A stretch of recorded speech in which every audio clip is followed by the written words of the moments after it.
Are we doing this? I mean, do you really want to have this conversation, Mr. President? That's right. No Trump today. It is Mr. President. Sir, I am here. I am all here for it. Coming to us from Twitter, but Business Insider. While 40 million Americans filed for unemployment during the coronavirus pandemic, billionaires saw their net worth increase by $500 billion, to which the president retweets it and in quotes, "I actually agree with this. Too much income disparity. Changes must be made and soon." Damn it, man. Guys, link in the description. I did a video a couple years back when the Fight for 15 was screaming about, like having to raise the minimum wage.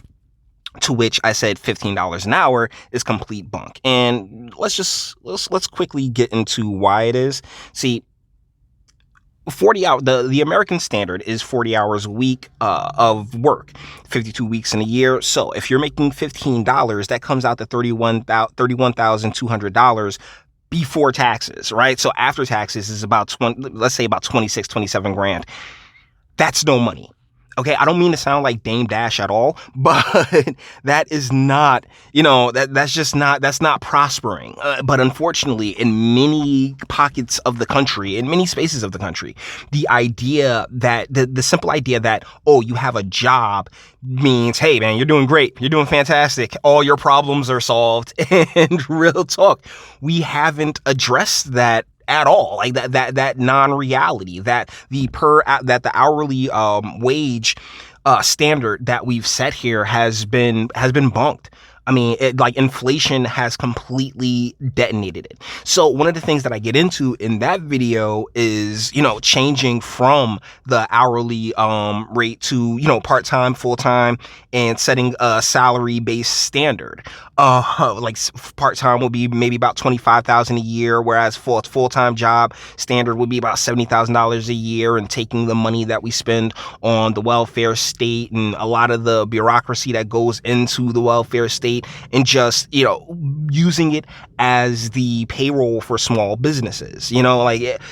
For a few years they set that standard of $25K for the part-time, to $70K for the full-time, and instead of the business paying its employees, that's what the state does. The state pays the employees. It also can wrap into the whole the healthcare situation, which in and of itself, healthcare being tied to work also needs to be addressed, but it can wrap into the healthcare system as well. And, we can have a nice little standard there. It can be an opt-in, opt-out type deal. Like, you don't have to take it, but what it does is create options for just regular folks to be able to go and make some decent money doing work that maybe they can have specialized work and all these you can have an entire database of employees that where they're working, how they're working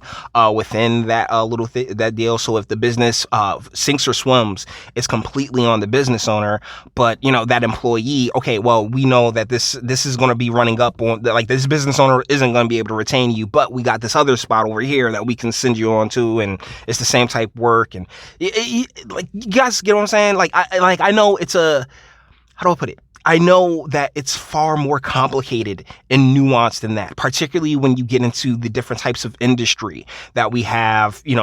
There's millions of industries here in the States, and it's a really difficult standard to set, but I feel like a new standard does need to be set, primarily because in many of these spaces, once again, it's a class issue, right? So when we look at, let's say, the executive class, the Bob Igers and stuff like that of the world, they were born and bred to be in that class. Whereas the products of the prison farming urban system were born and bred to be products of that system. Thusly, I mean, the two shall never collide or meet, or, well, they will rarely meet, or, well, they'll just bring in somebody from Haiti and be like, oh yeah, we got us a black guy. So, setting a new standard for, how much an American's paid for their time, I think this is a conversation worth having, guys. This is really a conversation worth having, because here in the States, I mean, the thing that no one really values anymore is time. Make no mistake about it. It's rough out here. But you can really and you know what, you can really tell with how the government's demanded the shutdown of all in this country, and not caring about the money or the time that it would take, or the lives that we've been losing, based off of the after effects of them making that decision, not particularly the thing that they made this decision about. But guys, this is fantastic. This is fantastic. Thank you, President Trump. This is a conversation that needs to be had. When you got these kids coming up in these environments where, oh, just get a job, just get a job, just get a job. Okay, I'm making $12 an hour. Oh, that boy doing good. We just went through the math. He's not. like he's really not. Dave Chappelle did a fantastic Whack Arnold sketch on this on the premise where it's just like, yeah, oh yeah, Calvin, he working out with Whack Arnold's. That's great. He's doing good, and his family life is terrible. Whack Arnold's is tearing his family apart. Like that's the true income disparity. And I don't know what changes can be made, because once again, there is a fine line to walk between private business and government intervention of that business. But something does need to be done. Why do I feel like I said that wrong? But either ways, guys, all the internet stuff. If you liked it, toss it a like, dislike, go ahead, do that too. Nobody's scared of you. Sub. If you enjoy my fantastic voice and you want to get videos like this every single day, share, because sharing is caring. And YouTube and Bitchute and like aren't the biggest fans of your boy over here for very obvious reasons. Bang the bell for notifications and speak. Let me know. What do you guys think in the comments? Man, if I wasn't going to already, then damn it, after this one, after him saying how he knows exactly what the problem is, it's fantastic. Good job, Mr. President. Seriously. But you may disagree, because you got a lot of people who just blindly hate. There's so much TDS in the world. So let me know what you guys think in the comments, all right? And until the next one.